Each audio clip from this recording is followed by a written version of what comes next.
राजमाता राष्ट्रमाता मासाहेब जिजाऊ ज्यांच्या महिला की अस्मिता मिळाली असे छत्रपती शिवाजी महाराज, छत्रपती संभाजीराजे आम्हा सर्वांना शिक्षणाची दारं खुली करणाऱ्या क्रांतिज्योती सावित्रीबाई फुले आणि महात्मा फुले हे फुले दाम्पत्य, आरक्षणाचा हक्क देणारे राजर्षी शाहू महाराज, 27 वर्ष पांढऱ्या घोंगडीवरती बसून आदर्श राज्यकारभार करणाऱ्या अहिल्याबाई होळकर, बाबासाहेबांना त्यांच्या आयुष्यामध्ये त्यागपूर्ण साथ देणाऱ्या माता रमाई आणि या महामानवांच्या विचारांना भारतीय संविधानामध्ये अंतर्भूत करून आपल्या सर्वांनाच मूलभूत हक्क आणि अधिकार देणारे बुद्धिसम्राट डॉक्टर बाबासाहेब आंबेडकर, आपल्या शाहिरीतून छत्रपती शिवरायांचा पोवाडा स्टॅलिनग्राडवरती म्हणणारे कॉम्रेड अण्णाभाऊ साठे, या सर्व महामानवांच्या विचारांना मी सर्वप्रथम अभिवादन करते.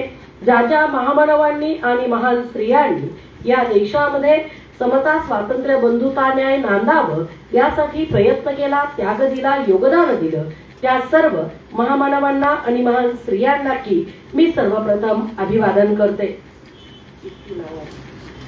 तर आज आपण या ठिकाणी डॉक्टर बाबासाहेब आंबेडकर यांच्या जयंती निमित्त बाबासाहेब आंबेडकर कर्मचारी पुरुष बचत गटाच्या माध्यमातून या कार्यक्रमाचं आयोजन केलेलं आहे.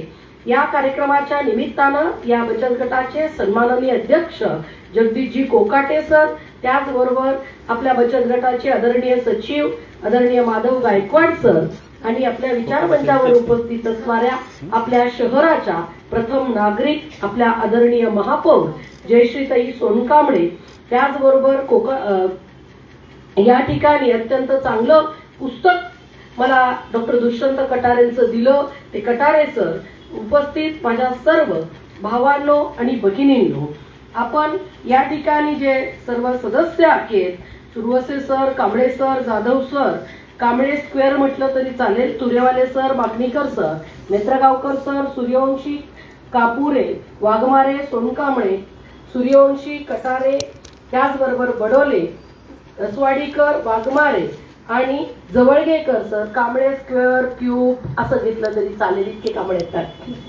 तर माझ्या समोर बसलेल्या माझ्या भावांनो आणि बहिणींनो, आज आपण बाबासाहेबांच्या, महात्मा फुल्यांची संयुक्त जयंती करत आहोत असं म्हटलं तरी वावगं ठरणार नाही. कारण 11 एप्रिलला महात्मा फुल्यांची जयंती आहे आणि 14 एप्रिलला बाबासाहेबांची जयंती आहे. महात्मा फुलेंचं 1990 ला निधन झालं आणि 1991 ला बाबासाहेबांचा जन्म झाला. म्हणजे एका गुरु शिष्याचं नातं इतक्या कमी अंतरावर शोभून दिसावं इतकं ते छान पद्धतीनं रेखाटलं गेलं निसर्गानं सुद्धा, की ज्या महामानवाला बाबासाहेबांनी कधीही पाहिलं नाही त्याच 3 महामानवांना बाबासाहेबांनी आपलं गुरु मानलं. आता गुरुपणाची चर्चा महाराष्ट्रात सध्या काय चालू आहे की तुम्हाला सर्वांना ज्ञात आहे आणि म्हणून बाबासाहेबांचे गुरु सांगणं गरजेचं आहे. नाही तर कुणीतरी येऊन आम्हाला सांगायचं की हे बाबासाहेबांचे गुरु होते म्हणून बाबासाहेब घडले असं सांगायला कुणी आम्हाला कमी करत नाही. आणि म्हणून बाबासाहेबांनी जे गुरु मानले, बुद्ध, कबीर आणि महात्मा फुले, हे 3ही लोकांना बाबासाहेबांनी बघितलेलं नाहीये.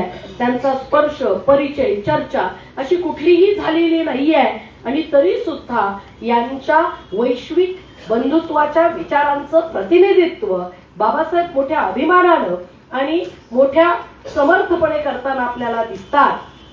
कारण काय तर बुद्धाचा, म्हणजे मी थोडस बुद्धावर यासाठी जाईल की आपल्या देशामध्ये फार मोठा गैरसमज आहे की गौतम बुद्ध हे एससी आहेत, एसटी आहेत, कोण आहेत बाबा. तर आपल्याला हे सांगितलं पाहिजे की गौतम बुद्ध हे मुळात क्षत्रिय आहेत, राजघराण्यातला राजपुत्र आहे. कारण पोट भरल्याशिवाय क्रांतीचा विचार डोक्यात येत नसतो आणि ही सगळी पोटं भरलेली माणसं आहेत. काही कामधंदे नव्हते म्हणून क्रांती करायला निघाले असा कुठलाही विचार याच्या पाठीमागे नाही, हेही आपण आवर्जून सांगितलं पाहिजे. आणि बुद्धानं या देशामध्ये कोणती क्रांती केली असेल तर या देशातल्या वर्ण व्यवस्थेला नाकारत समतेची क्रांती, वर्ण जात्यात्तन क्रांती बुद्धानं केलेली आपल्याला दिसते. या देशातल्या वर्ण व्यवस्थेला गाडून समता प्रस्थापित करण्याची क्रांती बुद्धानं या देशात केली. तो बुद्ध क्षत्रिय होता, कारण त्या काळामध्ये वर्ण व्यवस्था होती, जाती व्यवस्था नव्हती. बुद्धाच्या अंतिम काळामध्ये जाती व्यवस्थेला आपल्या देशामध्ये सुरुवात झालेली आहे. बुद्धाच्या क्रांतीनंतरची म्हणजे बुद्धाच्या वर्ण व्यवस्थेला नाकारणाऱ्या क्रांतीनंतरची प्रतिक्रांती म्हणजे जाती व्यवस्था आहे. हे आपण नीट समजावून घेतलं पाहिजे. म्हणून आपल्या आजच्या जाती व्यवस्थेच्या चष्म्यातून बुद्धाला बघणं आपण बंद केलं पाहिजे. म्हणजे सगळ्यात पहिल्यांदा मला हा मुद्दा का सांगायचा आहे की आपण आज पर्टिक्युलरली ओबीसी वर बोलत आहोत आणि मग एक फार चांगलं देवाला नाकारणारे बौद्ध, नास्तिक बौद्ध, सगळ्या काही वाईट गोष्टी असतील ते बौद्ध, म्हणजे पुन्हा पटकन नाव बौद्ध.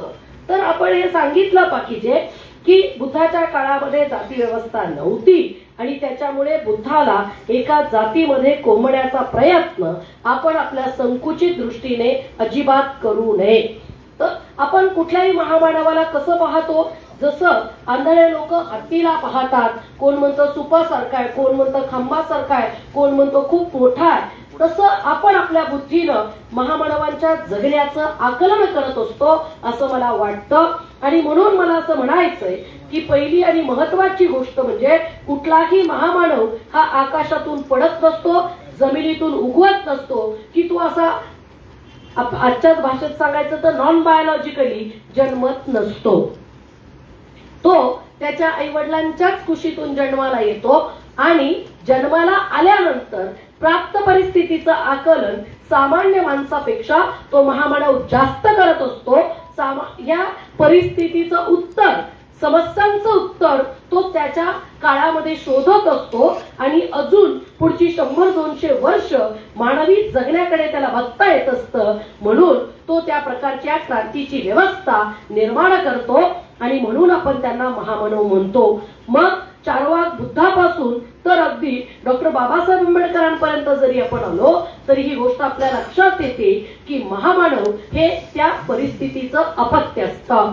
जी वास्तविक परिस्थिती आहे बुद्धाच्या काळामध्ये वर्णव्यवस्था आहे, म्हणून बुद्ध वर्णांतकाची क्रांती करतात. वर्ण व्यवस्थेला गाडून समता, स्वातंत्र्य, बंधुता, न्याय हा मानवी जगण्याचा, मानवी मूल्यांचा गाभा बुद्ध आपल्या देशाला परिचित करून देतात. आणि मग बुद्ध असं आव्हान करतात की कोणत्याही जातीचा माणूस या माझ्या धम्माच्या सागरामध्ये आल्यानंतर जशी नदी तिचं अस्तित्व सोडून या महासागरात विलीन होत असते, त्याच पद्धतीनं कोणताही जातीचा, वर्णाचा, कोणत्याही शाखेचा माणूस माझ्याकडे आला तर तो या महासागराचा भाग होत असतो आणि म्हणून तो फक्त श्रवण होत असतो, भंते होत असतो, तो एका जातीचा राहत नसतो. आणि बुद्धानं जर कोणती क्रांती केली असेल तर अत्यंत खालच्या वर्गातून, वर्णातून आलेल्या लोकांमधून प्रचंड बुद्धिमान भिक्खुसंघ बुद्धानं जन्माला घातला. हे बुद्धाचं प्रचंड मोठं यश आहे. हे मी सांगण्याचं कारण असं की आपल्याला कोणत्याही महामानवाकडे जातीच्या चष्म्यातून बघणं आपण सोडलं पाहिजे. म्हणजे ज्यावेळेस प्रश्न येतो बाबासाहेब बौद्धांचे, महात्मा फुले माळ्यांचे, आता हे फक्त भाजी मंडीला महात्मा फुल्यांचं नाव देणं म्हणजे महात्मा फुल्यांचं गौरवीकरण आहे असं मला कधीही वाटत नाही. महात्मा फुल्यांचा आणि भाजी मंडीचा काहीही संबंध नाही. महात्मा फुल्यांचा आणि शिक्षण संस्थांचा संबंध आहे, महात्मा फुल्यांचा आणि शेतकऱ्यांचा संबंध आहे, महात्मा फुल्यांचा आणि स्त्रियांच्या उद्धाराचा संबंध आहे, महात्मा फुल्यांचा आणि सत्यशोधक धर्माचा संबंध आहे, महात्मा फुल्यांचा आणि मानवी मूल्यांचा संबंध आहे. महात्मा फुले हे इटसेल्फ अ युनिव्हर्सिटी आणि म्हणून आपण एक समजून घेतलं पाहिजे की ही माणसं जातीच्या चष्म्यातून बघणं आपण सोडलं पाहिजे.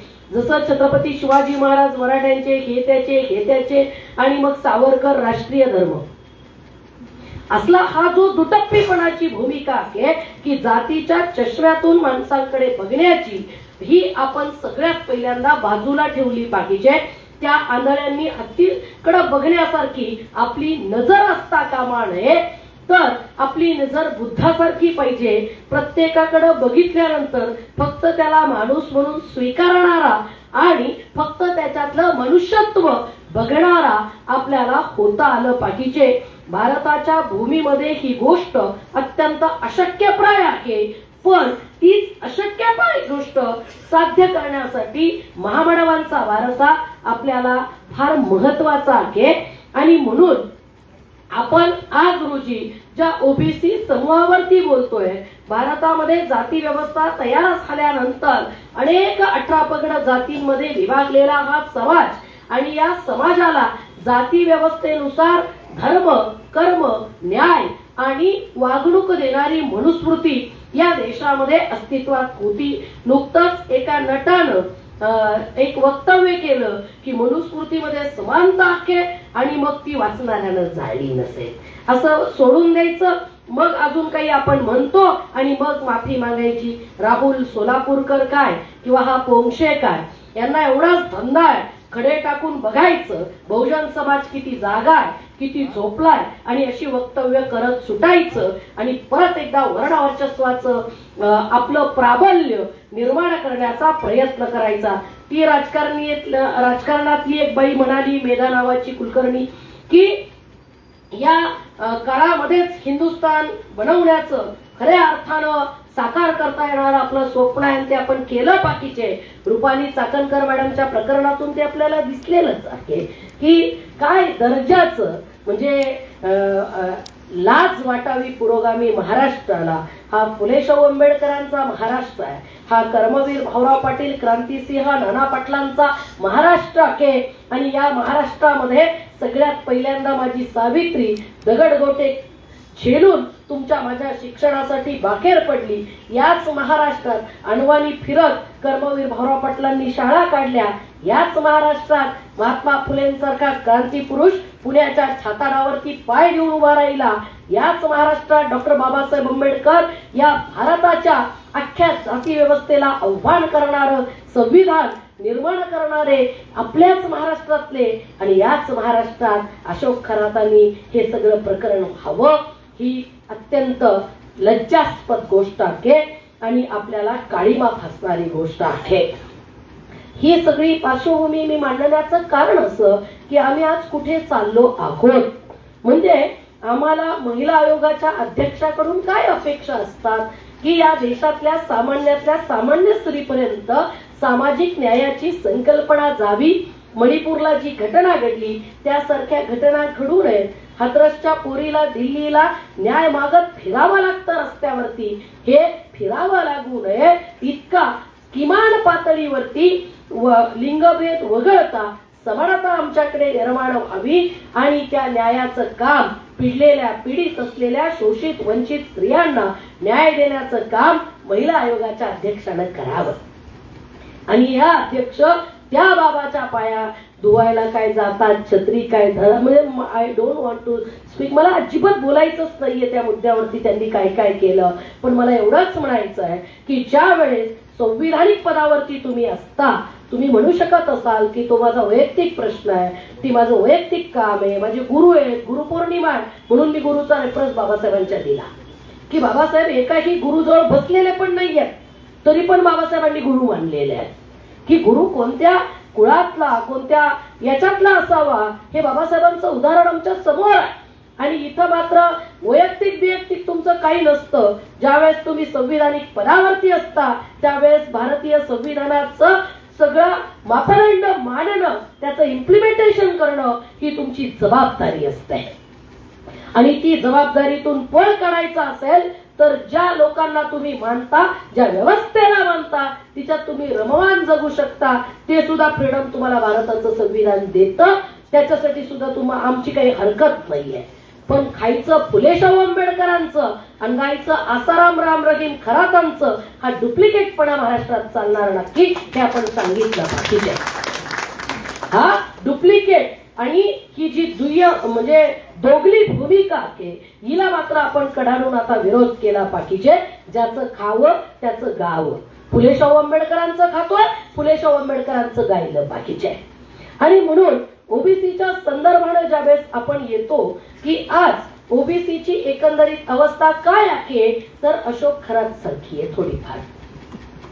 म्हणजे की बुवा बापूंमध्ये अंधश्रद्धेमुळे अडकलेला हा समाज आहे आणि मग या समाजाला एकदा या सगळ्याच्या नादी लावलं की मग प्रश्न यांच्या विरोधाचा उरत नाही. मग ते विचार करत नाही की सुप्रीम कोर्टाचे किती न्यायाधीश ओबीसी आहेत, मग ते विचार करत नाहीत की मंत्रालयातले किती सचिव ओबीसी आहेत, मग ते विचार करत नाहीत की या महिला आयोगावर किती बायका ओबीसी आहेत, की जी महत्वाची ठिकाणं आहेत, सत्तेची केंद्र आहेत, त्या सगळ्या केंद्रांमध्ये किती प्रतिनिधित्व हे ओबीसींचं आहे, एससी एसटींचं आहे, व्हीजेएनटीचं आहे, किती प्रतिनिधित्व आहे या सगळ्यांचं, हा विचार करण्याची गरज भासत नाही. माझ्या खांद्यावर देवेंद्र फडणवीसचा हात ठेवला, बास, फार भारी, फार भारी. या सगळ्या गुंगीमध्ये, या सगळ्या सत्तेच्या दुय्यमस्थानी राखून सुद्धा खुश राहणं आणि फक्त राजकीय आणि धार्मिक वलयांमध्ये स्वतःचं अस्तित्व शोधत राहणं, हे जर हे सगळं होत असेल तर आज रोजीला गरज आहे या सगळ्याची आपण सगळ्यांनीच आत्मपरीक्षण करण्याची. कारण ज्यावेळेस कुठल्याही एका घटकावर अन्याय होत असतो त्यावेळेस तो अन्याय ज्याच्यावर होतोय तो घटक जर विचारक्षम नसेल तर ज्याला विचार करता येतो त्यानंही त्याच्यावर विचार केला पाहिजे आणि आपण तो विचार केलेला आहे. काय विचार केलेला आहे, तर बुद्धाचं मी उदाहरण तुम्हाला यासाठी दिलं की बुद्धाच्या या सगळ्या क्रांतीमध्ये हा सगळ्याच्या सगळा भारतातला कमी जास्त म्हणजे अगदी नाभिक समाजाचा उपाली असेल किंवा चांडाल समाजाचा प्रतिनिधित्व असेल, ब्राह्मण समाजाचं प्रतिनिधित्व आहे, क्षत्रिय समाजाचं प्रतिनिधित्व आहे, खालच्यातल्या खालच्या जातींचं प्रतिनिधित्व बुद्धाने भिक्खू संघामध्ये सहभागी करून घेतलेलं आहे. त्याच्यानंतर आपण येतो छत्रपती शिवाजी महाराजांच्या स्वराज्यामध्ये 18 पगड जातीची मावळे आहेत आणि ज्या ज्या जातींना शेती करणं व्यवस्थेनं नाकारलं, बलुतेदार अलुतेदार आपण ज्या क्रायटेरियाज करतो त्यांना सुद्धा शस्त्र देण्याचं काम, शेती करायला लावण्याचं काम छत्रपती शिवाजी महाराजांनी केलेलं आपल्याला दिसतं. याचा सुद्धा आपल्याला गांभीर्यानं विचार केला पाहिजे. शिवाजी महाराज म्हटलं की मुसलमान मारा एवढं सोडून जरा शिवाजी महाराज बघायला सुद्धा आपण शिकलं पाहिजे. हिंदुत्वातल्या बुरख्यातले शिवाजी महाराज कडून मानवतावादी कल्याणकारी राज्याचा निर्माता, रयतेचा राजा आपण कुठंतरी शोधला पाहिजे. कारण लोक फक्त जात आणि धर्मापुरतं लढणाऱ्यांना लक्षात ठेवत नाहीत. बघा, इतिहास त्याच लोकांना लक्षात ठेवतो ज्यांची दृष्टी व्यापक आहे आणि ज्यांनी व्यापक समाज मूल्यांसाठी, समाज हितासाठी काम केलेलं आहे. म्हणून छत्रपती शिवाजी महाराजांमधला हा कुळवाडी भूषण छत्रपती राजा जो महात्मा फुलेंनी आपल्या समोर मांडला, तो कुळवाडी भूषण राजा हा 18 पगड जातींना शेती करायला लावणार आहे आणि 18 पगड ज्या जातींना शेती नाहीये त्यांना शेतीचं वाटप करून बिनव्याजी कर्ज देऊन शेती करायला उभं करायला प्रवृत्त करणारा राजा म्हणजे छत्रपती शिवाजी महाराज आहेत. असे उल्लेख शिवाजी महाराजांच्या पत्रांमध्ये आलेले आपल्याला दिसतात. पुढे चालून आपण महात्मा फुल्यांकडे ज्यावेळेस येतो त्यावेळेस महात्मा फुल्यांची जी एक चळवळ आहे तीच कोणत्या मुद्द्यावरती उभी राहते. ज्या वेळेस परांजपे नावाच्या मित्राच्या मिरवणुकीतून महात्मा फुल्यांना हाकललं जातं आणि मग महात्मा म्हणजे तोपर्यंत विचार करत नव्हते असं नाही, पण त्यावेळेस तो विचार जरा जास्त प्रगाढ होतो की मला का हाकललं, मला, कारण महात्मा फुले काही एससी माणूस नाहीये. महात्मा फुले माळी समाजाचं प्रतिनिधित्व म्हणजे जात म्हणून त्यांचं प्रतिनिधित्व करतात. तसं महात्मा फुले आमच्या सगळ्यांचं प्रतिनिधित्व करतात. कारण महात्मा फुले नेहमी शब्द वापरतात शूद्राती शूद्र आणि स्त्रिया. स्त्रियांना महात्मा फुले कुठेही वगळत नाहीयेत. ही फार मोठी गोष्ट आहे महात्मा फुलेंच्या एकंदरीतच आयुष्यभर केलेल्या क्रांतीमधली की महात्मा फुले शूद्राती शूद्र असं नेहमी म्हणतात आणि स्त्रिया त्याच्यासोबत जोडून घेतात. महात्मा फुल्यांना ज्यावेळेस हाकललं त्यावेळेस महात्मा फुल्यांनी विचार केला आणि महात्मा फुल्यांनी विचार करत असताना एक सूत्र काढलं की विद्येविना मती गेली, मतीविना गती गेली, गतीविना वित्त गेले, वित्ताविना शूद्र खचले आणि एवढे सगळे अनर्थ एका अविद्येनं केले. महात्मा फुल्यांची चळवळ जी उभी राहते ती या सगळ्या गोष्टींवरती राहते की विद्येविना मती म्हणजे विचार करण्याची ताकद आमच्यामधून निघून गेलेली आहे. अशोक खरातकडे जाणाऱ्या बायकांमध्ये विचार करण्याची ताकद आहे. एक सारासार विवेकी विचार करावा एवढं ज्ञान आहे, एवढा विज्ञानवाद आहे, एवढी बुद्धिमत्ता आहे त्यांच्याकडे, पण त्या वापरतायत का? बुद्धिमत्ता नाही असं नाहीये, पण ती बुद्धिमत्ता कुठेतरी अंधश्रद्धेच्या आहारी गेलेली बुद्धिमत्ता आहे, कुठेतरी पुरुषत्वाच्या आहारी गेलेली बुद्धिमत्ता आहे. आणि पुरुष मालक असतो किंवा वर्चन असतो ही त्यांच्या डोक्यामध्ये ठासून भरलेली गोष्ट आहे आणि म्हणून ती तिकडे गेलेली आहे. महात्मा फुले म्हणतात की विचार करण्याचा सारासार विचार करणारी मती कुंठित झालेली आहे. विद्येविना मती गेली, मतीविना गती. जगण्यामध्ये एक प्रगतीची जी गती असते ती गती नाहीशी झालेली आहे आणि त्याच्यामुळे आमच्याकडे रिक्त म्हणजे पैसा नाहीये, अर्थाशिवाय अर्थ नसतो. फक्त गोड गोड बोलून पोट भरत नसतात, पैसा लागतो आणि अर्थार्जनाची योग्य साधन जोडून या धन उत्तम व्यवहार आहे. हा फार महत्वाचा सिद्धांत आहे की जो प्रत्येक समाजाचा कणा असतो तो कणा असणं अत्यंत आवश्यक आहे. महात्मा फुले म्हणतात तो कणा अर्थव्यवस्थेचा सुद्धा आमच्याकडे नाहीये आणि या सगळ्याचं कारण अविद्या आहे. आणि मग ती विद्या दिली पाहिजे. जी विद्या, ज्या विद्येचं माहेरघर पुणे आहे, महात्मा फुले त्या विद्येला सगळ्या महाराष्ट्रात सासरी पाठवून देतात. कुठं लातूरला, कुठं छत्रपती संभाजीनगरला, कुठं नागपूरला, कुठं वर्ध्याला, कुठं आजचं धाराशिव तिकडे. म्हणजे महात्मा फुले या विद्येला सासरी पाठवून देतात की तू पुण्यालाच का राहते बाई, तू सगळीकडे जा ना. आणि मग तिला सगळीकडे पाठवण्यासाठी महात्मा फुले शाळा काढतात. मला सांगा महात्मा फुलेंचं हे प्रचंड मोठं क्रांतिकारक काम आहे. मी आमच्या हॉस्टेलच्या मुलींशी बोलत होती आणि मी सहज विचारलं की आम्ही दर रविवारी हॉस्टेलच्या मुलं मुली आपले पुतळा साफ करतात. कुठल्याही महामानवांचा शहरातला पुतळा लोक थुंकतात, कचरा फेकतात, आपल्याकडे फार वाईट अवस्था आहे. आणि मग मी मुलींना सहज प्रश्न विचारला की सावित्रीबाईंनी, महात्मा फुलेंनी पहिली शाळा कधी सुरू केली, का आपण महात्मा फुल्यांचा पुतळा साफ करायचा?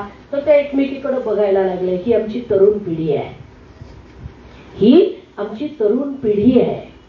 आम्ही सगळी माणसं या सभागृहात बसलेली अपवाद वगळता 40, 45, 50 क्रॉस आहोत. आमचं वय हे क्रॉस आहे. या सगळ्याच्या पुढे याच्या आतला अपवादाला आमच्याकडे एखादा सापडेल. मग चळवळ म्हातारी होत चालली आहे काय? हा प्रश्न आपण अत्यंत गांभीर्यानं विचारला पाहिजे, अत्यंत गांभीर्यानं.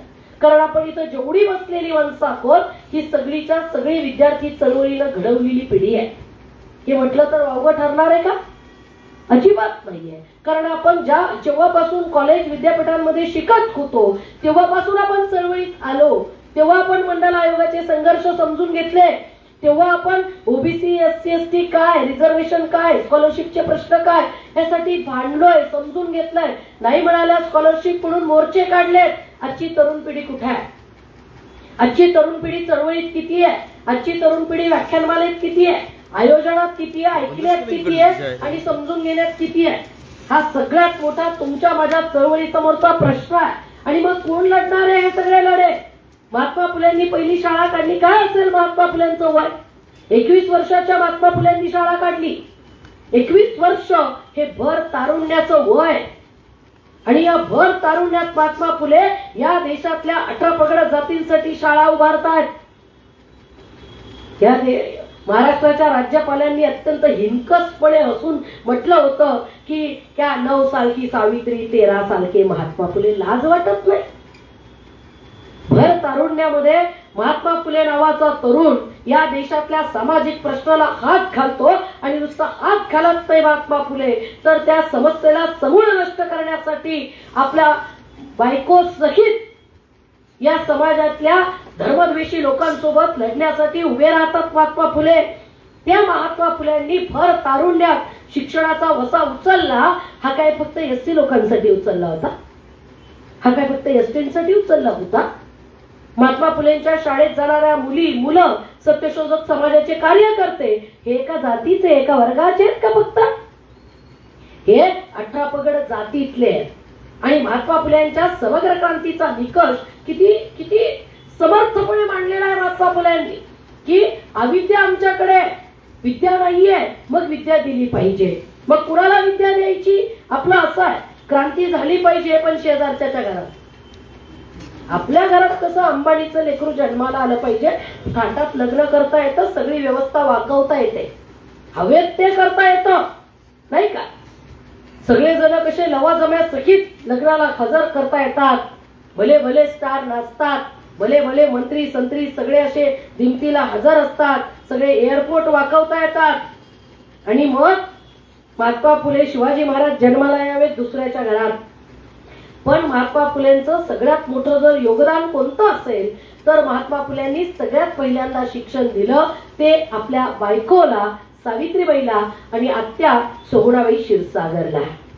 पुरुष बचत गटाचा कार्यक्रम आहे, मी ताईला म्हटलं की पुरुष बचत गटाचा कार्यक्रम आहे आणि आपण दोघी विचार मंचावर आहे. ताई म्हणाल्या देशाच्या राष्ट्रपती महिला आहे. बिलकुल आहेत, फक्त राम मंदिराच्या पूजेच्या वेळेस त्यांना बोलवलं जात नाही, हे दुःख आहे, हे दुःख आहे. कारण विधवा स्त्री म्हणून नाकारता तुम्ही. या देशाच्या संविधानाच्या सर्वोच्च पदावर बसलेल्या महिलेला नाकारण्याची हिंमत करता तुम्ही. महात्मा फुलेला पुरुष म्हणावं ज्या पुरुषानं सगळ्यात पहिल्यांदा आपल्या बायकोला शिकवलं.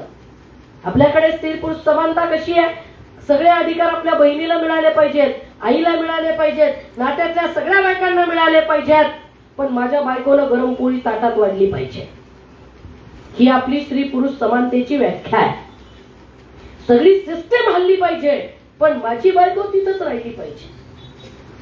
का? कारण मला इस्त्रीचे कपडे लागतात, मला आईची पोळी लागते, मला गरम भाजी लागते, मला सगळं गरम सगळं असं लागतं आणि माझी बायको माझ्या नजरेत राहिली पाहिजे. ही आपली स्त्री पुरुष समानतेची व्याख्या आहे. महात्मा फुले हा मूलभूत गाभात चॅलेंज करतात की सगळ्यात पहिल्यांदा माझ्या बायकोला स्वातंत्र्य मिळालं पाहिजे, सगळ्यात पहिल्यांदा शिक्षण माझ्या बायकोला मिळालं पाहिजे आणि मग मी आणि माझी बायको म्हणून समाज क्रांतीचा लढा लढलो पाहिजे. आज ओबीसी समाजामध्ये हायर एज्युकेशनचं प्रमाण किती आहे? हायर एज्युकेशन घेऊन मोठमोठ्या पदावर गेलेली लोक जी आपलं प्रतिनिधित्व करतात असं ओबीसीचं नेतृत्व किती आहे? महात्मा फुलेंनी ते नेतृत्व केलं. महात्मा फुले ओबीसी समाजाचं नेतृत्व सक्षमपणे करतायत, शिक्षणाच्या अजेंड्यावरती करतायत आणि महात्मा फुलेंचं शिक्षण फक्त मम म्हणायला लावत नाही, जे सांगितलं तेच कॉपी पेस्ट करून लिहायला लावत नाही. महात्मा फुलेंचं शिक्षण प्रश्न विचारायला शिकवतं. मुक्ता साळवे त्याचं उदाहरण आहे, तानुबाई बिर्जे त्याचं उदाहरण आहे, ताराबाई शिंदे त्याचं उदाहरण आहे. जगातली पहिली स्त्रीवादी लेखिका ताराबाई शिंदे जिने या देशातल्या पितृसत्तेला पुरुषप्रधान व्यवस्थेला प्रश्न विचारला. हे ओबीसीचं नेतृत्व उभं करण्याचं काम महात्मा फुलेंनी केलंय. मुक्तासारखी चिमुरडी मातंग समाजाची पोरगी या देशातल्या व्यवस्थेला प्रश्न विचारते, आमचा धर्मग्रंथ कोणता? हा प्रश्न विचारते ती. हे ओबीसीचं नेतृत्व निर्माण करण्याचं काम महात्मा फुलेंनी केलं. स्त्रियांचं नेतृत्व निर्माण करण्याचं काम महात्मा फुलेंनी केलं. कारण तानुबाई बिर्जे या संपादक होत आहेत, स्त्री संपादक. जे महात्मा फुलेंनी ओबीसीसाठी नुसती शिक्षणाची दरवाजे नाही उभारले तर महात्मा फुलेंनी चिकित्सक शिक्षण सुरू केलं. नुसतं सुरूच केलं नाही तर आपल्या शिक्षणाच्या माध्यमातून या देशातल्या धर्मव्यवस्थेला चॅलेंज करण्याचं काम, त्याची चिकित्सा करण्याचं काम महात्मा फुलेंनी केलं. आणि महात्मा फुले असं म्हणतात की तर्क करणे ही कोणत्याही माणसाची प्राथमिक गरज आहे आणि जो तर्क करण्याची इच्छाच करीत नाही तो कट्टरपंथी किंवा सनातनी म्हणावा लागेल. जो तर्क करतो तो शिक्षित आहे, तो स्वतंत्र आहे आणि जो तर्कानुसार त्याची अंमलबजावणी करतो त्याला ज्ञानी म्हणावं. महात्मा फुले लिहितात. महात्मा फुलेंनी गुलामगिरी, शेतकऱ्यांचा सूड यासारख्या आपल्या पुस्तकांमधून प्रस्थापित व्यवस्थेची गुलामगिरी कशी घट्ट बसलेली आहे आणि मग त्याला उत्तर काय असावीत याची चर्चा या पुस्तकांमध्ये केली. सार्वजनिक सत्यधर्म मध्ये चिकित्सेच्या जोरावरती चर्चा करत असताना एकमय राष्ट्राची संकल्पना महात्मा फुलेंनी मांडली. या देशामध्ये राष्ट्रप्रेमाचे गोडवे गाणाऱ्या लोकांना आपण सांगितलं पाहिजे की या आमच्या महामानवांनी या राष्ट्राला कसं उभं करायचं याच्या अत्यंत सुंदर व्याख्या केलेल्या आहेत आणि नुसत्या करून ते थांबले नाहीत, तर त्यांच्या परीनं त्या व्याख्यासारखं जगण्याचा आणि तसा समूह निर्माण करण्याचा प्रयत्न हा या महामानवांनी केलेला आहे.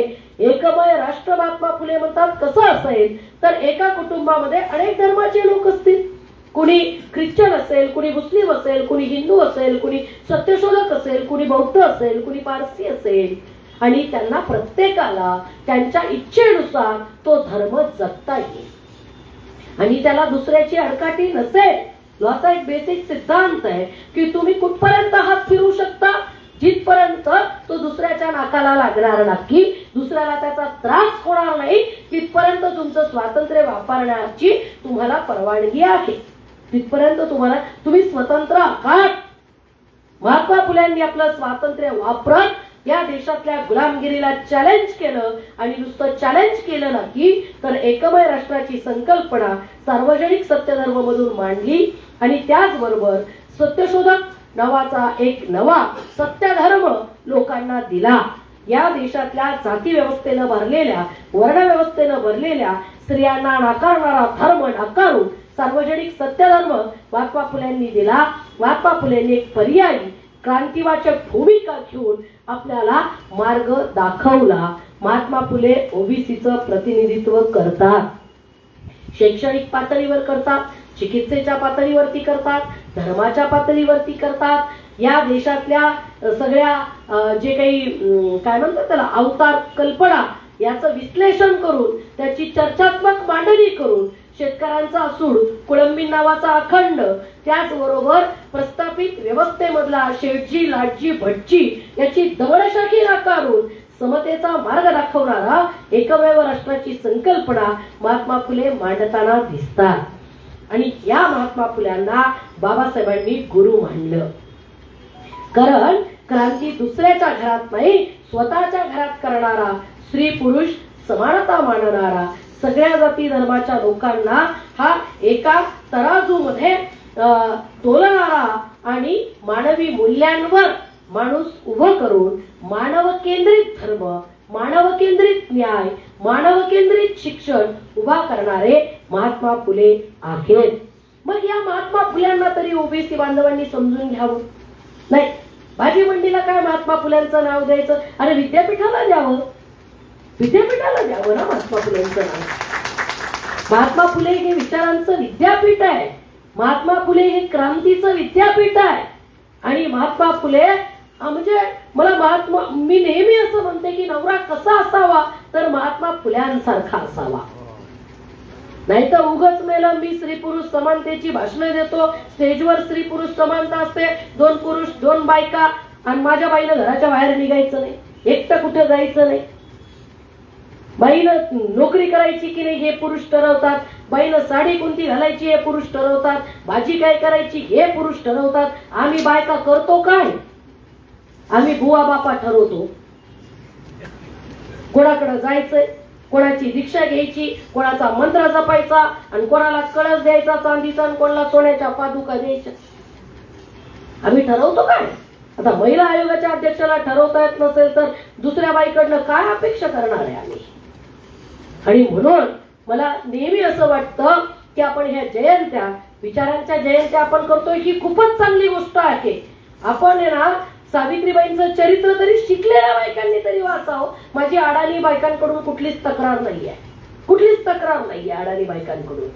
पण सावित्रीबाईंच्या शिक्षणानं शिकणाऱ्या, बाबासाहेबांच्या संविधानानं पगार घेणाऱ्या बायका पगार हा बुवा बापांच्या पायावर जर खर्च करत असतील तर आपण प्रश्न विचारले पाहिजेत की नाही विचारले पाहिजेत? आणि हे प्रश्न आपण मला शिकल्या सवरलेल्या महिलांना एवढंच सांगायचंय, जास्त काही त्रास घेऊ नका मेंदूला. किमान सावित्रीबाईंचं चरित्र वाचा, किमान त्या ताराबाई शिंदेंनी लिहिलेलं स्त्री पुरुष तुलना वाचा, डॉक्टर आहा साळुंखे सरांची थोडीफार पुस्तकं वाचता आली तर वाचा. आणि सगळ्यात महत्वाचं काय वाचा माहितीये? डीजे लावून जयंती साजरी करणाऱ्यांना मी आता सांगायला सुरुवात केली, एक काम करा. आमच्याकडं गेल्या वर्षी 29 डीजे होते म्हणे शहरात, 29 डीजे. कुठे ठेवायचे कान, डोळे, हृदय? त्या डीजेच्या आवाजानं मरायचंय का आम्हाला? बाबासाहेबांच्या नावानं डीजे. बाबासाहेब काय भोंदू बाबा आहे का त्याला डीजेची गरज आहे? बुद्धाच्या आयुष्यातली एक कथा आहे बघा. एक भिक्खू आजारी होता आणि त्या भिक्खूची सेवा शुश्रूषा कोणीच करत नव्हतं. तो बिचारा घाणीत तसाच पडून होता. आनंदाने बुद्ध विहार करत होते आणि मग बुद्धाच्या लक्षात आलं की हा भिक्खू आजारी आहे आणि याची सेवा कोणीच करत नाहीये. आणि मग त्याच्या जवळ गेले आणि त्याला विचारलं की भंते, तुझ्या सेवेला कोणी भिक्खू नाहीये का? त्याने सांगितलं, नाही भंते, मी कुणाचीच सेवा करत नव्हतो, कुणाचंच काम ऐकत नव्हतो, म्हणून आता मी आजारी आहे, माझं कोणीच काही काम करत नाहीये. बुद्धानं त्याला हाताला धरलं, आनंदाने पायाकडून धरलं, आंघोळ घातली, त्याची सगळं स्वच्छ करून त्याला औषध पाणी केलं आणि मग भिक्खूंची संगिनी बुद्धानं बोलावली आणि बुद्धानं प्रश्न विचारला की त्या बंतेची सेवा कोणी का करत नाहीये? आणि मग भिक्खू संघातून भिक्खूंनी बंतेनी सांगितलं की तो कोणाचीच सेवा करत नव्हता, म्हणून आम्ही त्याची करत नाही आहोत. त्यावेळेस बुद्धानं सांगितलं की हे बघा बंते, आपण या ठिकाणी सगळेच जण भिक्खू संघामध्ये सहभागी झालेलो आहोत. आपले कुटुंबीय, आपले प्रियजन इथं कुणीही नाहीये. जे कुणी आहेत ते सगळा हा भिक्खू संघ आपला आहे.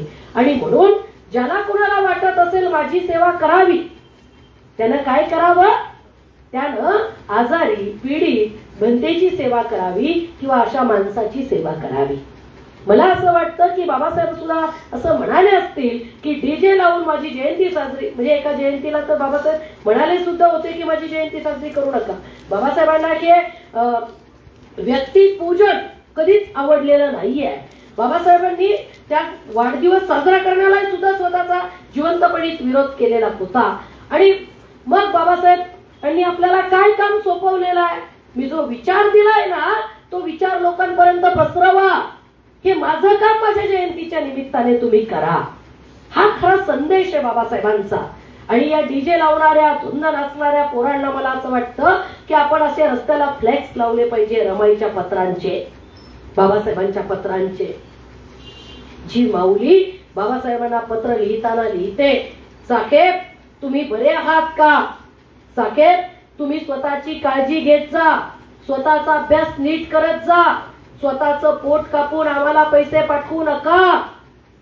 सगळी काळजी झाल्यावर दुसऱ्या पॅरेग्राफ मध्ये रमाई हळूच लिहिते, साहेब आपला रमेश गेला. काय आईचं काळीच म्हणावं त्या? काय त्या आईच्या मातृत्वाची कल्पना करावी की सगळी साहेबांची काळजी घेतल्यावर त्यांना तुमची काळजी घ्या, तुमचं काम नीट करा, अभ्यास नीट करा, सगळं केल्यावर हळूच लिहिते, साहेब आपला रमेश गेला.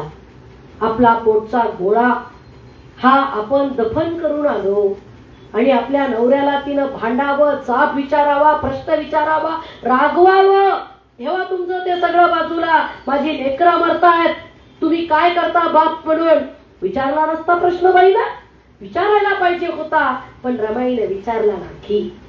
रमाई मूकपणे लिहिते, साहेब आपला रमेश गेला, तुम्ही इकडची काळजी करू नका. काय त्या मातेचं हृदय विशाल, काय कॉम्प्रोमाइज केलं तिनं, काय त्याग केला तिनं. बाबासाहेबांनी रमाईला लिहिलेलं पत्र लिहिताना बाबासाहेब म्हणतात की मला वैयक्तिक सुखाला देण्यासाठी वेळ नाही. मी त्यांना अगदी सरणावरती चढवलंय माझी वैयक्तिक सुख, कारण मला व्यापक समाजाचं काम करायचंय. ही पत्र कुठंतरी या डीजे मध्ये नाचणाऱ्या पोरांच्या हातात आपण दिली पाहिजेत असं मला वाटतं. ते नसतील त्रास घेत पुस्तकं उघडून वाचायचा, तर आपण देऊयात त्यांच्या हातामध्ये. हे केलंय आपल्यासाठी, फुकट मिळालेलं नाहीये. माझ्या सावित्रीनं सासऱ्याचं हक्काचं घर सोडलं, रमाईला उपाशी राहावं लागलं. मागीन ते दादर सरपणाचा आणि घोऱ्याचा भारा तिनं डोक्यावरती वाहिलाय. आणि आम्ही विचारतो आमच्यासाठी काय केलं? आणि आम्ही चाललो इकडे कुठं मत द्यायला, कुणाचे प्रचार करायला, नॉन बायोलॉजिकल डोक्यावर घ्यायला.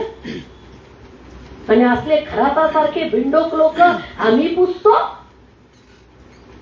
काय हे सगळं काय चाललंय? काय ह्या सगळ्या क्रांतींचे अर्थ काय? नव्यानं आम्हाला तरुण पिढीपर्यंत घेऊन जावे लागणार आहेत. तो तरुण ओबीसी असेल, एससी असेल, एसटी असेल, भटका विमुक्त असेल, तो कुणीही तरुण असेल, तरुणी असेल, आम्हाला तिला सांगावं लागणार आहे. बँकेत पगार फुकट जमा होत नसतो. आमच्या अकाउंटला पगार फुकट जमा होत नसतात. ते पगार आमच्या अकाउंटला जमा होण्यासाठी कुणीतरी अहोरात्र कष्ट केलेत आणि त्या अहोरात्र कष्टातून मिळालेलं ते फळ आहे. ज्या वेळेस शाहू राजाला कळलं की ही सगळी ब्राह्मणी व्यवस्था कशी काम करते, ज्या वेळेस शाहू महाराजांनी जजच्या हाताखाली एक पोरग लावलं आणि त्या जजला सांगितलं याला काम शिकवा न्यायालयाचं जरा, मग जज साहेबांनी शाहू महाराजांना पत्र लिहिलं. तुम्ही सांगितलं शाहू महाराज, पण या लोकांना काही येत नाही हो, मी खूप शिकवण्याचा प्रयत्न केला, त्याला काहीच येत नाही, त्याला परत बोलून घ्या, त्याला न्यायालयाचं काम काही जमत नाही. शाहू महाराजांनी उत्तर दिलं, प्रयत्न अजून करा, शिकवा, येईल. आणि मग पुन्हा ते पोरग जजच्या हाताखाली नोकरीसाठी गेलं. पुन्हा तेच उत्तर, पुन्हा शाहू महाराजांचा तोच उत्तर की प्रयत्न करा, शिकवा. आणि परत जज साहेबांचं उत्तर की काय, अहो याला काही येत नाही, नाही शिकू शकत ही लोक, बुद्धीच कमी असते. जातीनुसार बुद्धी वाटण्याचं काम केलं ना आपल्या देशात. आणि मग शाहू महाराजांनी आपला राजेशाही खाक्या काढला आणि सांगितलं, तुम्ही न्यायाधीश आहात, तुम्ही एका खुर्चीवर बसलेले आहात, तुम्हाला जर एका पोराला न्यायालयाचं कामकाज शिकवता येत नसेल तर तुम्ही त्या खुर्चीला लायक आहात का? महामानव का महामानव होतात? शाहू महाराजांनी 1902 ला रिझर्वेशन ही संकल्पना आणली. 50% रिझर्वेशन आपल्या राज्यामध्ये जाहीर केलं. माणगावच्या परिषदेत सुद्धा मार्च मध्ये 21-22 मार्चला झालेली होती. त्याच्यामध्ये शाहू महाराजांनी बाबासाहेबांच्या डोक्यामध्ये फेटा घालून डिक्लेअर केलं की हा तुमचा नेता आहे. ओबीसींना सुद्धा, इव्हन बर्ड्स अॅनिमल्सला म्हणजे पक्ष्यांना सुद्धा त्यांचा नेता असतो, प्राण्यांना पक्ष्यांना की त्यांचा नेता असतो. तुम्हाला कोण नेता आहे तुमचा? हे घ्या, बॅरिस्टर डॉक्टर बाबासाहेब आंबेडकर हा तुमचा नेता आहे. शाहू महाराजांसारख्या द्रष्ट्या माणसानं सांगितलं, कारण बाबासाहेबांची विद्वत्ता 1920 ची परिषद आहे. बाबासाहेबांचा 1891 चा जन्म आहे. 29 वर्ष अवघं वय बाबासाहेबांचं आणि 29 वर्षाच्या तरुणाला शाहू महाराज आपल्या डोक्यातला फेटा घालतायत आणि सांगतायत हा तुमचा नेता असेल, तुमच्या चळवळीचं, तुमच्या प्रश्नांचं प्रतिनिधित्व हा तरुण करेल. किती विश्वास आहे बाबासाहेबांच्या विद्वत्तेवरचा. आणि हा विश्वास जाती धर्मापुरता लिमिटेड कार्यक्रम आहे का? शाहू महाराज वेगळ्या जातीचे, बाबासाहेब वेगळ्या जातीचे. हे नातं मानवी मूल्यांचं आहे. त्याला जाती आधारित करू नये आपण, त्याला जातीपुरता संकुचित अर्थ देऊ नये आपण. शाहू महाराजांनी राज्यामध्ये 50% रिझर्वेशन दिलं. 18 पगड जातीच्या लोकांना प्रशासनामध्ये सामावून घेण्याचा प्रयत्न केला. अगदी फासेपारधी भटके विमुक्तांना सुद्धा त्यांच्या परीनं कामं दिली. गंगाराम कांबळेला हॉटेल काढून दिलं, स्वतः चहा पिऊन. सामाजिक न्यायाची संकल्पना कशी अस्तित्वात येत असते हे दाखवून दिलं. आणि 18 पगड जातीच्या स्त्रियांना उच्च शिक्षणाच्या संधी दिल्या. हे काही ओबीसी त्याच्यात नव्हते. शाहू महाराजांच्या संकल्पनेत ओबीसी नाहीये.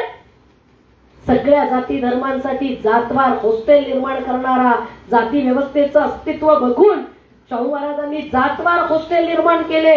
त्याच हॉस्टेलचा विद्यार्थी कर्मवीर भाऊराव पाटील, रयत शिक्षण संस्थेचे संस्थापक, हॉस्टेलवरून काढून दिलं लठ्ठे गुरुजींनी कर्मवीर भाऊराव पाटलांना.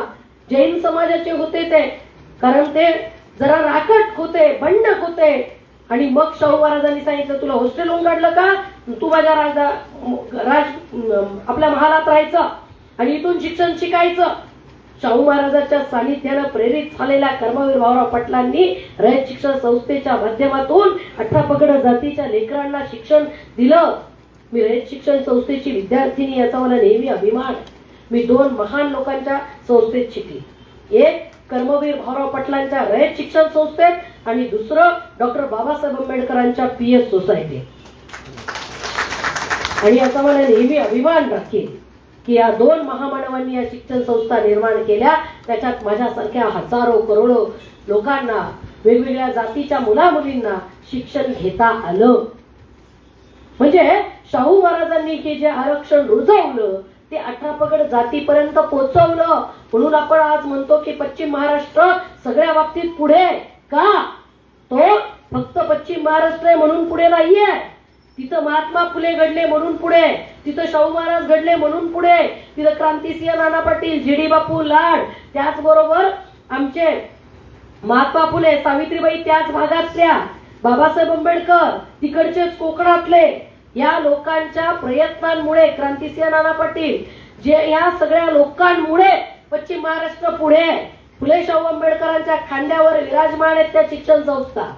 फुले शाहू आंबेडकरांच्या खांद्यावर उभी तिथली सुधारित शेती, पाण्याचं व्यवस्थापन, क्रांतीची ज्योत ही या महामानवांच्या खांद्यावरती उभी आहे.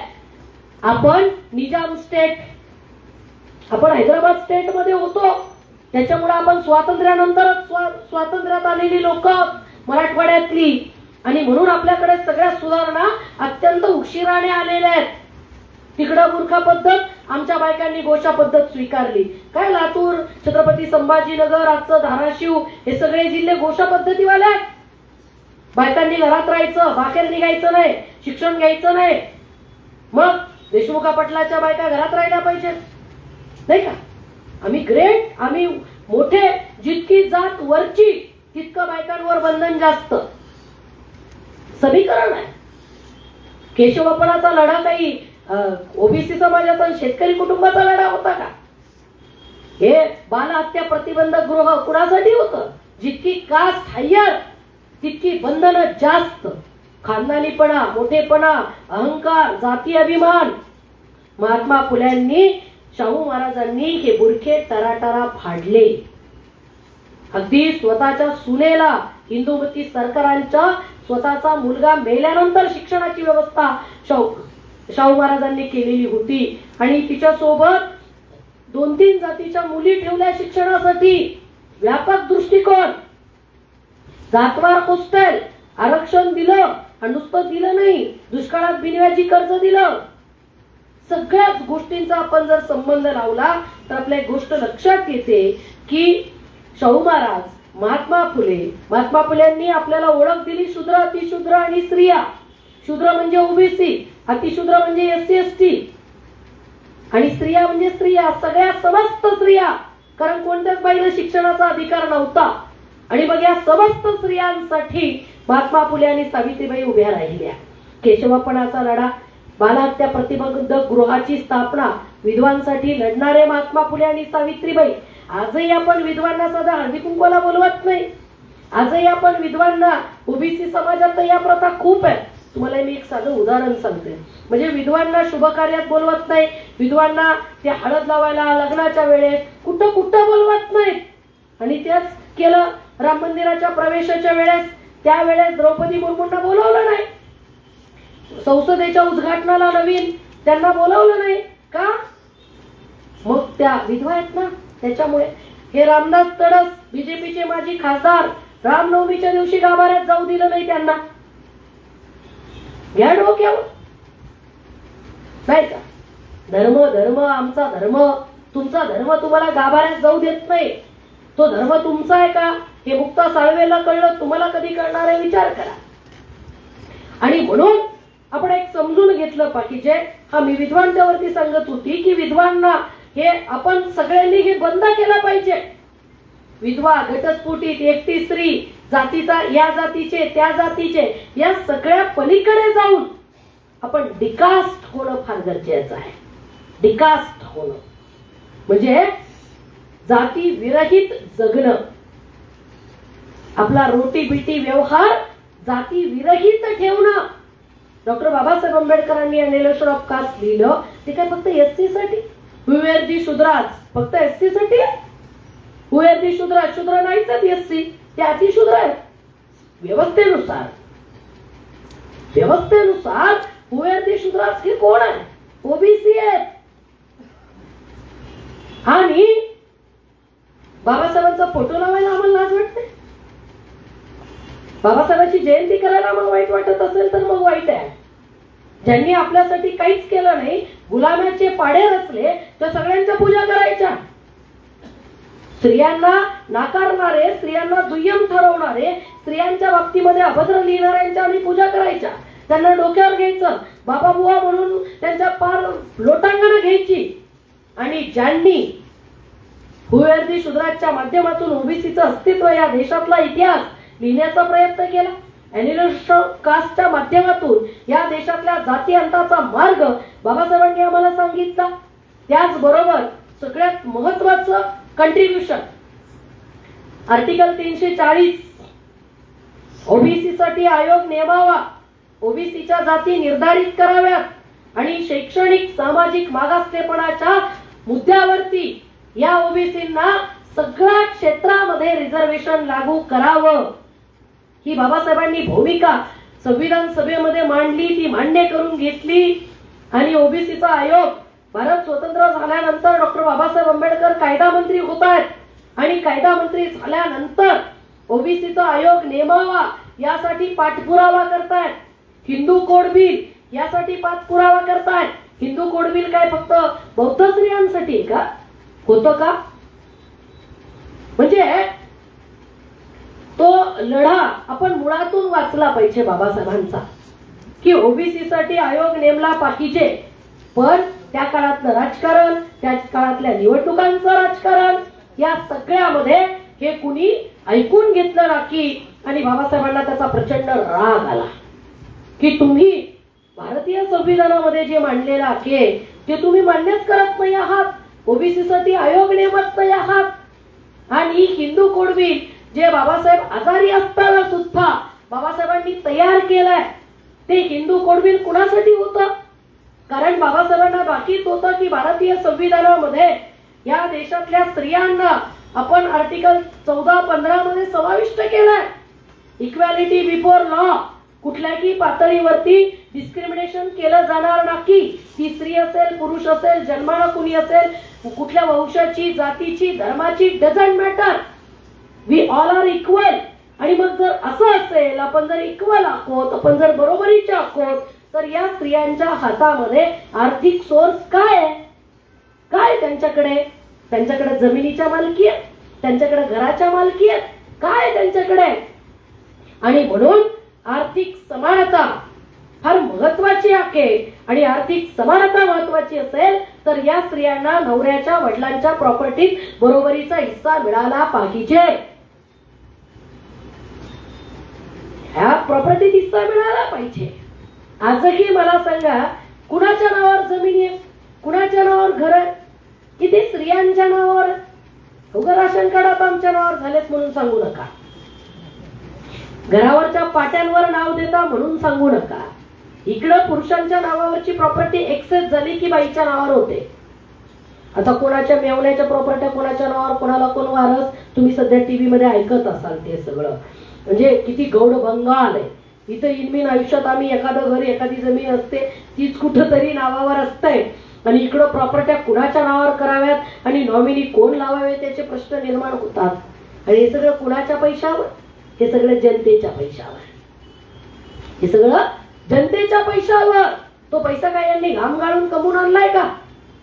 म्हणजे ज्या हिंदू कोड बिलानं या देशातल्या स्त्रीला हक्क आणि अधिकारासाठी बाबासाहेब झुंजत होते.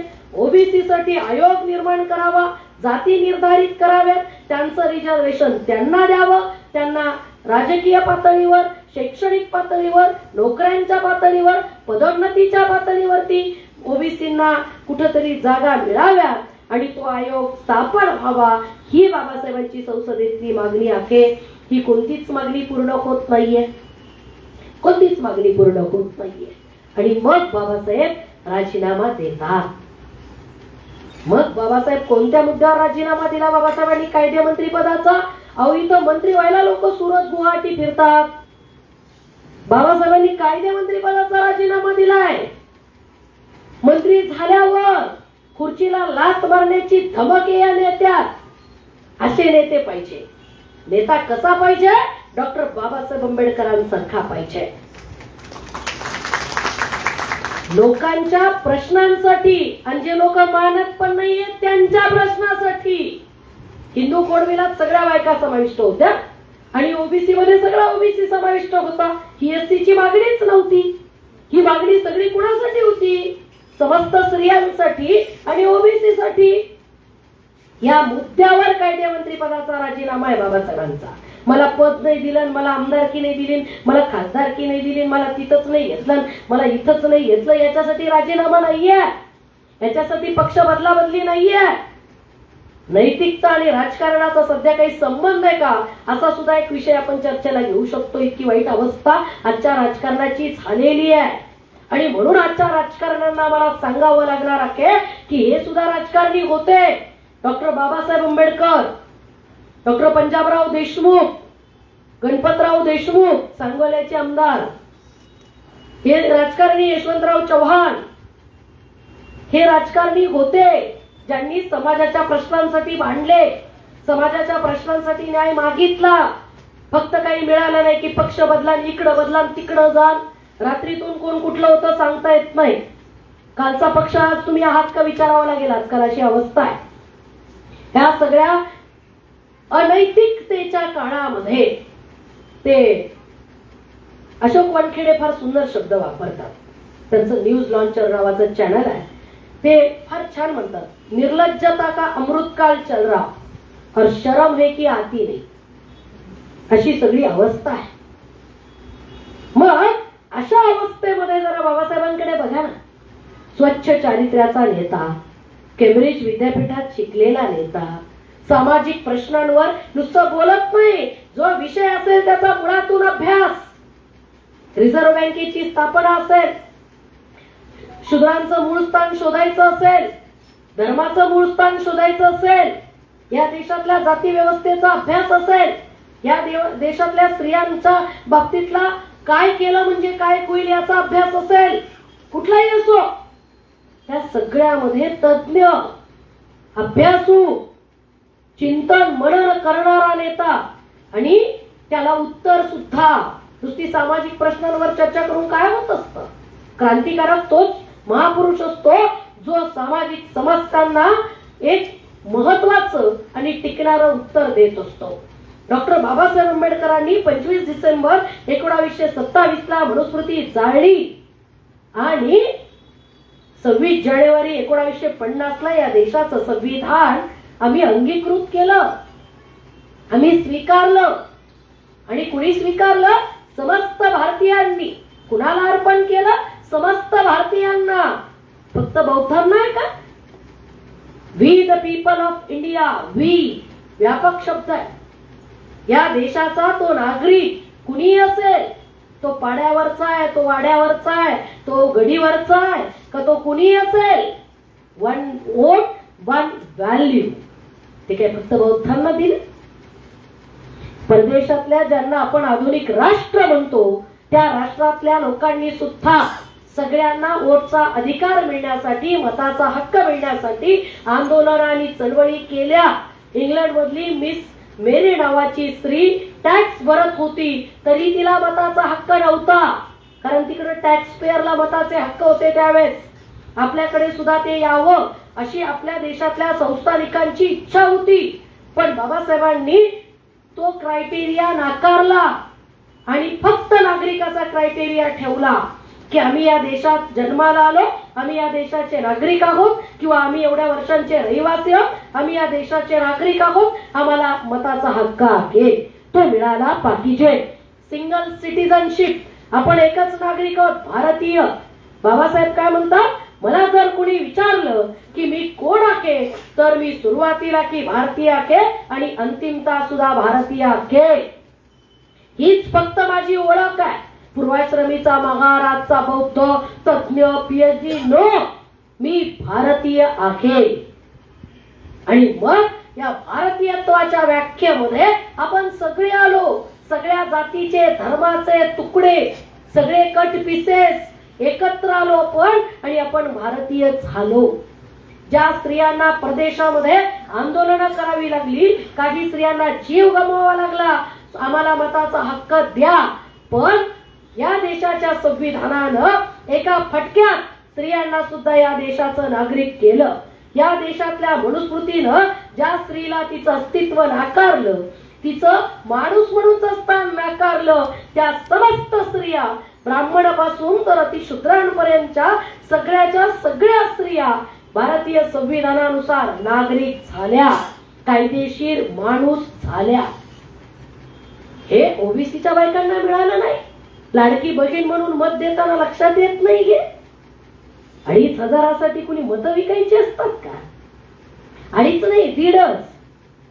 लाडक्या बहिणी गेलेलं इलेक्शन बहिणींनीच जिंकवलं. लाडक्या बहिणीमुळेच इलेक्शन झालं, सगळं पलटलं. या लाडक्या बहिणींना हा लाडका भाऊ दिसला नाही का? म्हणजे एक गोष्ट लक्षात घ्या, आपल्या देशामध्ये अफवांची फार मोठी अवस्था आहे. अफवा पसरायच्या, नुसत्या अफवा पसरायच्या. शिवाजी महाराज मुस्लिम विरोध, बाबासाहेब बुद्धिस्ट, एससी पुरते लिमिटेड, त्यांच्या जातीसाठी त्यांनी खूप काम केलं. मताचा अधिकार तुला कोणी दिला? मताचा अधिकार आम्हाला कोणी दिला? या देशाचा नागरिक होण्याचा हक्क आम्हाला कोणी दिला? आम्ही नागरिक होतो का देशाच्या? वर्ण व्यवस्थेनुसार न्याय देणारी मनुस्मृती, तिचं भरपूर विश्लेषण बऱ्याच लेखकांनी केलेलं आहे. ज्याला कौतुक वाटत असेल त्यानं वाचून घ्यावं. मनुस्मृतीच्या समर्थकांची संकल्पना डॉक्टर आ साळुंखे सरांनी लिहिलंय, बऱ्याच जणांनी लिहिलंय. बाबासाहेबांनी सहस्त्रबुद्धेकडून वाचून अर्थ जाहीर करून मग जाळली आहे. आणि मनुस्मृती ही अमानवतावादी, शोषणावर आधारलेली न्यायव्यवस्था, वर्ण आणि जातीवर आधारलेली न्यायव्यवस्था नाकारून भारतीय संविधानाचा सक्षम पर्याय डॉक्टर बाबासाहेब आंबेडकरांनी आम्हाला दिला. आणि ज्या वेळेस ओबीसीचा आयोग सरकार निर्धारित करत नाहीये, हिंदू कोड बिल हे सँक्शन करत नाहीये, त्यावेळेस पत्रकारांसमोर राजीनाम्याविषयी बोलत असताना बाबासाहेब म्हणतात, ते वाक्य मला काळजाला फेडून जातं माणसाच्या. बाबासाहेब हे सगळं स्पष्टीकरण देत आहेत, मी का राजीनामा देतोय. त्याची 3 कारणं, त्याच्यापैकी ओबीसीचा आयोग एक आहे, हिंदू कोड बिल आहे, आणि तिसरं संसदेमध्ये बोलू दिलं जात नाहीये, बाजू मांडू दिली जात नाहीये, त्यासाठी पर्याप्त वेळ मिळत नाहीये. अशा कारणांसाठी बाबासाहेब राजीनामा देतात. आणि पत्रकारांना उद्देशून बाबासाहेब म्हणतात की माझी मुलं मेली, वाक्य बघा, माझी मुलं मेली त्यावेळेस मला जेवढं दुःख झालं ना, की तेवढं दुःख मला हे सगळे प्रश्न संसदेत मार्गी लागत नाहीयेत म्हणून होतंय. कोणत्या बापाला लेकराच्या मरणाचं दुःख नसतं? कोणत्या बापाला नसतं? पण बाबासाहेब दुःखाची तीव्रता सांगताना म्हणतात, ओबीसीला हे सांगितलं पाहिजे आपण की बाबासाहेबांचं हे वाक्य आहे, माझ्या लेकराच्या मरणाच्या दुःखापेक्षा जास्त दुःख मला या स्त्रियांचे हक्क अधिकार संमत होत नाहीयेत, या ओबीसींचा आयोग निर्धारित केला जात नाहीयेत म्हणून होतंय. कोणता नेता आहे हो तुमचा आजचा असा? कोणता नेता विश्वगुरु व्हायला चालले? भारताची आज विदेश नीती कोणत्या पातळीवर चालली आहे? माय फ्रेंड म्हणायचं, त्या येड्याच्या गळ्यात पडायचं. भारताला इतका समृद्ध वारसा आहे. भारताच्या बुद्धाला जग मानत, जग बुद्धाला जग मानत, तो या भारतातला भूमिपुत्र आहे. जग मानत डॉक्टर बाबासाहेब आंबेडकराला सिम्बॉल ऑफ नॉलेज. आणि आमच्या इथं नाही नाही, ते ह्या जातीचे, आज त्यांची जयंती आहे. तुमची कोणाची जयंती आहे? तुमची कोणाची जयंती आहे? म्हणजे आपल्याकडं येडं बनवणाऱ्याला मोठं मानतात आणि शान बनवणाऱ्याला वेडं म्हणतात. डॉक्टर बाबासाहेब आंबेडकरांचं हे कंट्रीब्युशन आपण कधीतरी मान्य करणार आहोत की नाही? कधीतरी डिकास्ट होऊन बाबासाहेबांकडे बघणार आहोत की नाही? कधीतरी ज्ञानाच्या क्षेत्रातून बाबासाहेबांना समजून घेणार आहोत की नाही? इथं कोणतीही योजना अंमलात आणायची तर मुख्यमंत्री आम्हाला सांगतात आम्हाला अभ्यास करायचा आहे, अजून झाला नसेल तर राजीनामा द्यावा. कशाला पदावर राहून डोक्यात ताण करून घेता? ज्यांचा अभ्यास आहे त्यांना बसवा, ते करतील.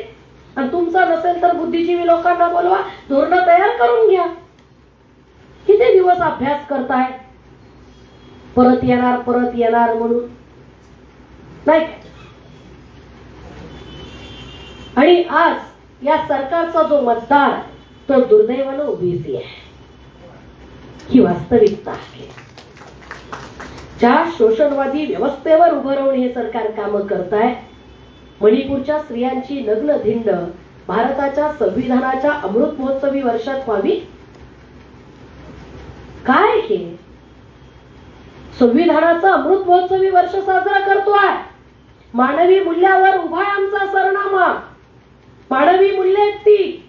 आणि त्या मानवी मूल्यावर उभ्या असलेल्या संविधानाच्या देशात संविधानाचं अमृत महोत्सवी वर्ष एकीकडे होतं आणि दुसरीकडे मणिपूरला स्त्रियांची नग्न धिंड निघते.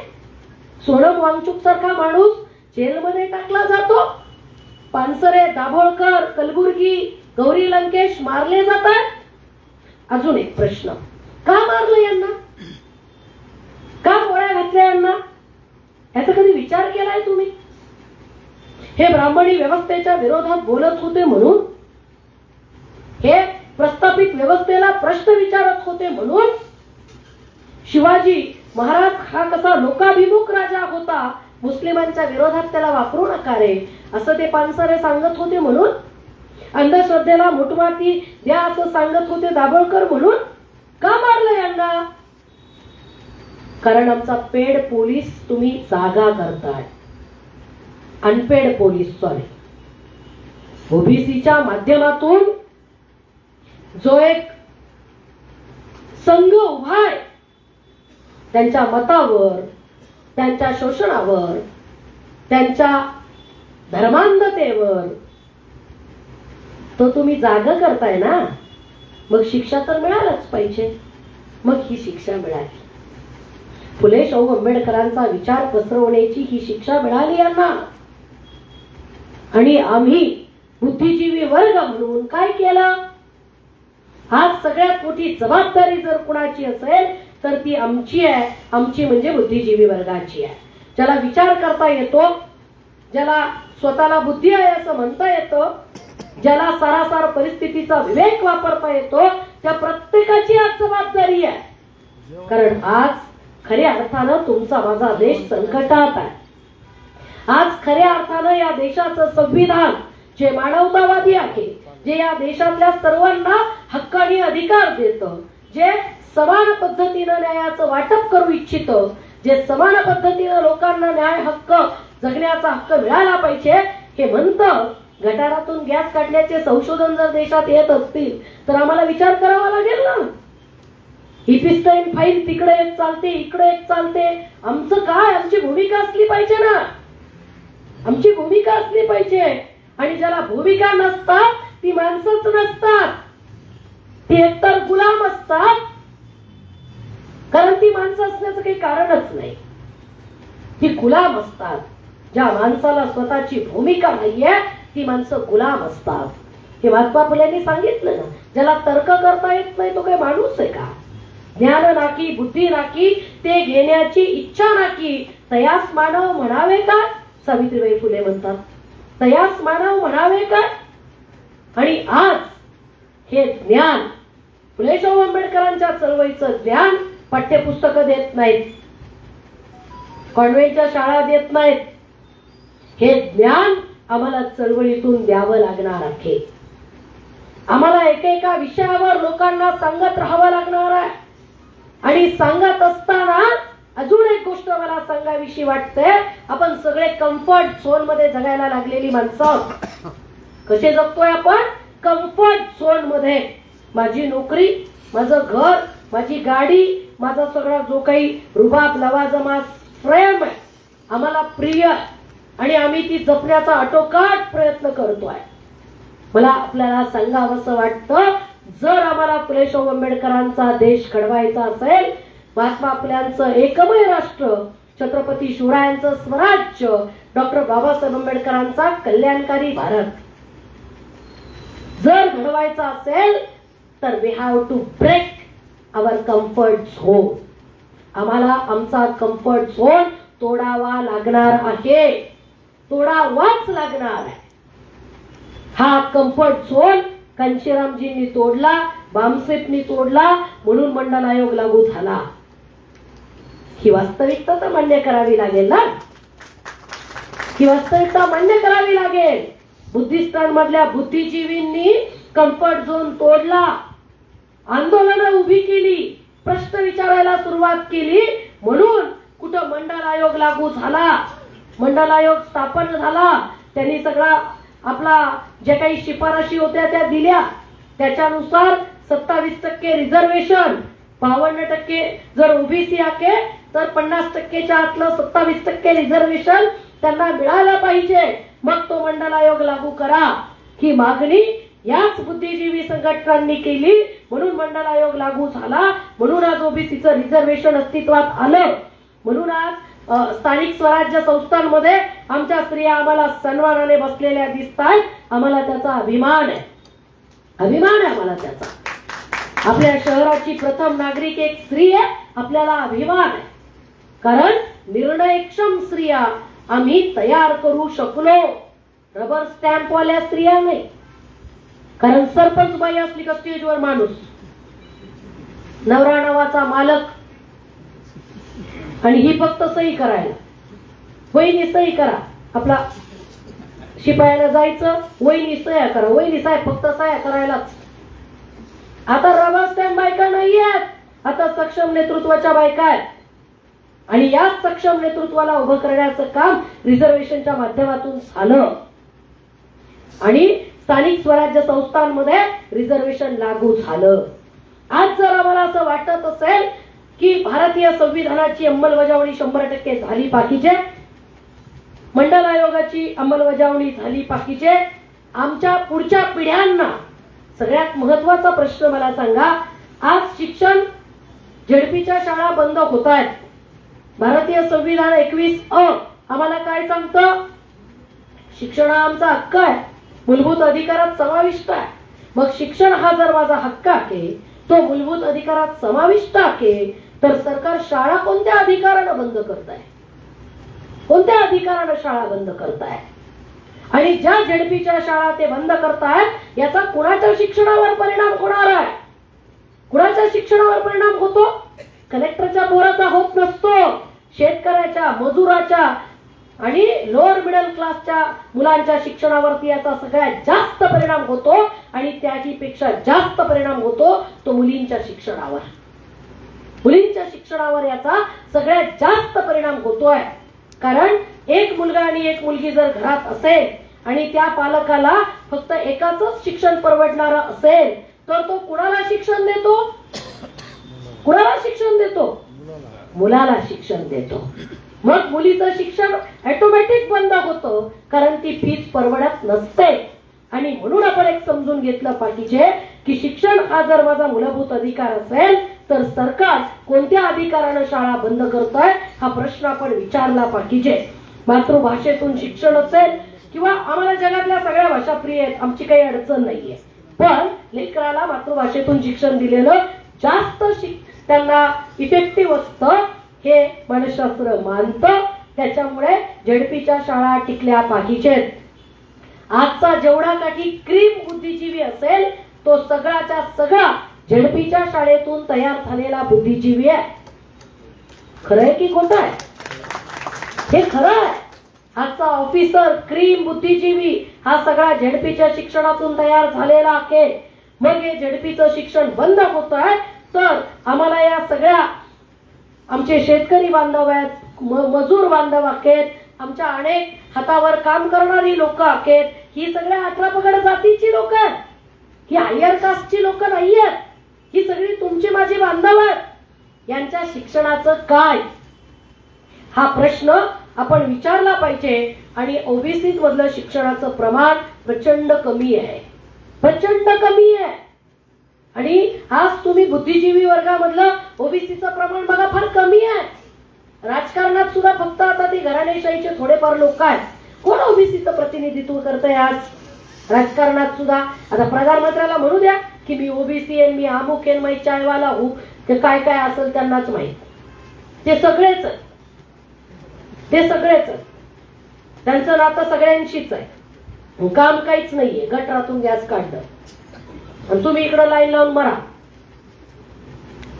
तर मुद्दा असा आहे की आज रोजीला ओबीसीला ही जाणीव करून देणं की फुले शाहू आंबेडकरांनी हे जे काम केलेलं आहे ते तुमच्यासाठी केलेलं आहे आणि मग हे ओबीसीचं रिझर्वेशन त्यांना पूर्ण प्रमाणात मिळालं पाहिजे.